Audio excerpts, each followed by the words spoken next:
Hello guys, this is शिक्षा उपाध्याय। आप सभी का हमारे यूट्यूब चैनल बीएलएड कोर्स पर स्वागत है। गाइस, आज हम डिस्कस करेंगे सोशियोलॉजी के मीनिंग के बारे में। आप देख सकते हैं सोशियोलॉजी का पूरा जो टॉपिक है इसमें दिया गया है। आप इसका स्क्रीनशॉट ले सकते हैं और बाद में जब आपको ज़रूरत पड़े तो आप इसके हिसाब से पढ़ सकते हैं। मैं एक एक टॉपिक करके क्रमशः पढ़ाऊँगी। तो ये बीएलएड फर्स्ट ईयर का है और थर्ड यूनिट का language and social science paper third का है। तो आप इसके अंतर्गत ये देख सकते हैं यूनिट थर्ड में इतने टॉपिक हैं। आज मैं इसी के बारे में डिस्कस करूँगी। तो हम यहाँ देख रहे हैं कि समाज शास्त्र का अर्थ यानी मीनिंग ऑफ सोशियोलॉजी। फ्रांसीसी विचारक ऑगस्ट काम्टे को समाजशास्त्र का पिता कहा जाता है, यानी father of sociology Auguste Comte को कहा जाता है। उन्होंने सबसे पहले 1838 ईस्वी में नवीन शास्त्र समाजशास्त्र सोशियोलॉजी की संज्ञा दी, यानी कि सबसे पहले इन्होंने ही इसका नाम रखा था। ऑगस्ट काम्टे के अनुसार परिभाषा दी गई है, हम पढ़ लेते हैं।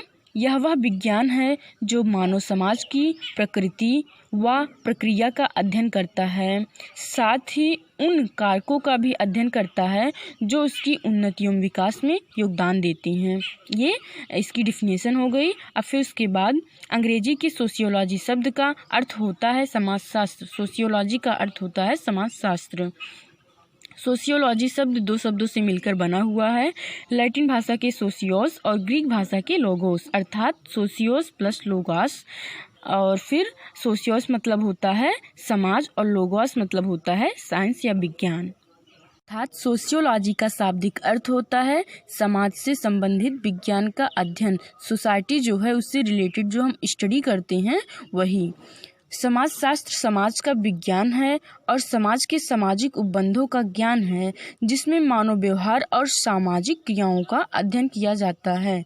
यह अध्ययन क्रमबद्ध एवं व्यवस्थित ढंग से किया जाता है। इस प्रकार व्यवस्थित ढंग से अध्ययन के कारण इसे विज्ञान कहा जाता है, क्योंकि विज्ञान का भी अर्थ होता है कि हम किसी भी विषय का या किसी भी टॉपिक का हम क्रमबद्ध अध्ययन करते हैं। तो हमारा सोशियोलॉजी भी किसी भी विषय का या किसी भी टॉपिक का क्रमबद्ध अध्ययन करता है, इसीलिए इसे विज्ञान के रूप में देखा गया है।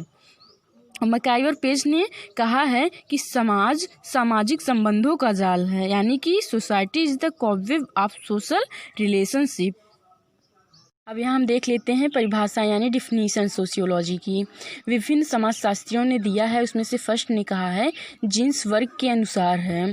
तो जीन्स हम याद रख सकते हैं, जो हम पहनते हैं जीन्स, उससे कि जीन्स वर्ग के अनुसार, क्योंकि हम किसी चीज़ को किसी से को रिलेट करके याद करते हैं तो हमें याद रहता है, इसलिए हम इसको कैसे याद करेंगे, जीन्स यानी जो हम लोग पहनते हैं। इन्होंने डिफिनीशन दिया है कि समाज शास्त्र मानवीय अंतःक्रियाओं तथा अंतः संबंधों उनके कार्यों और परिणामों का अध्ययन किया जाता है। यानी जीन्स वर्ग ने कहा है कि समाज शास्त्र जो है वो मानवीय क्रियाओं या अंतः क्रियाओं का अध्ययन करता है। और फिर सेकेंड समाजशास्त्री हैं गिलिन एवं गिलिन के अनुसार। इनका नाम ही है गिलिन एवं 2 बार गिलिन लगा है। गिलिन एवं गिलिन के अनुसार हम याद रख सकते हैं गिलिन।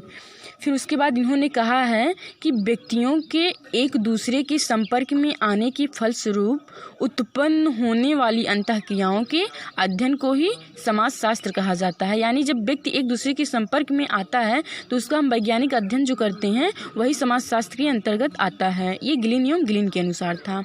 अब फिर उसके बाद हम देख लेते हैं किम्बल के अनुसार। किम्बल यानी कौन सा बल, की मतलब क्या, बल मतलब बल, फोर्स, यानी बल का प्रयोग हम कहाँ करते हैं। तो इससे हम याद रख सकते हैं कि समाजशास्त्र समूह में व्यक्तियों के व्यवहार का अध्ययन करता है, यानी हम अपने बल को लगाकर किसी व्यक्ति के व्यवहार का अध्ययन कर सकते हैं। तो इस प्रकार से हम इसकी परिभाषा याद रख सकते हैं। किम बल, इनका नाम है क्या बल, यानी किम बल, तो नाम याद रख सकते हैं हम लोग। फिर उसके बाद हम देख लेते हैं मैक वेबर के अनुसार। इनका है समाजशास्त्र वह विज्ञान है जो सामाजिक कार्यों की व्याख्या करते हुए उनको स्पष्ट करने का प्रयास करता है। यानी मैक वेबर ने कहा है कि सामाजिक कार्यों की व्याख्या करते हैं और उनको स्पष्ट करने का प्रयास करते हैं। आगबर्न एवं निम्काक के अनुसार कहा गया है कि समाज शास्त्र सामाजिक जीवन का वैज्ञानिक अध्ययन करता है। आगबर्न हम नाम याद रख सकते हैं, आग जलती है यानी आग बर्न होती है। तो आगबर्न एवं निम्काक के अनुसार समाज शास्त्र सामाजिक जीवन का वैज्ञानिक अध्ययन करता है, यानी कि ये वैज्ञानिक अध्ययन करता है सामाजिक जीवन का लोगों के। फिर उसके बाद कूलो एवं मूर के अनुसार है समाज शास्त्र व्यक्ति की बहुमुखी व्यवहार का अध्ययन करता है। बहुमुखी यानी सभी प्रकार का, उसका सामाजिक, आर्थिक, राजनैतिक हर एक प्रकार का अध्ययन करता है। अब फिर उसके बाद हम देख लेते हैं इमाइल दुर्मीक के अनुसार। इनके अनुसार है समाज शास्त्र सामूहिक प्रतिनिधित्व का विज्ञान है। ये सामूहिक प्रतिनिधित्व का विज्ञान है, यानी समूह में ये अध्ययन करता है। और हम पहले भी बता चुके हैं कि विज्ञान इसको क्यों कहा जाता है बार बार, क्योंकि यह क्रमबद्ध अध्ययन करता है। और विज्ञान की भी यही परिभाषा है कि किसी भी विषय का हम वस्तुनिष्ठ क्रमबद्ध अध्ययन करते हैं तो वो विज्ञान है।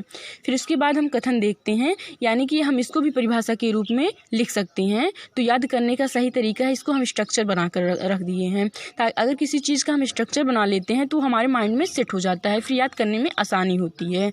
तो हम देख लेते हैं जॉन डीवी जो हैं उनके अनुसार क्या कहा गया है। जॉन डीवी का कथन है, विद्यालय समाज का लघु रूप है, यानी जो स्कूल है वो समाज का ही एक छोटा सा रूप है।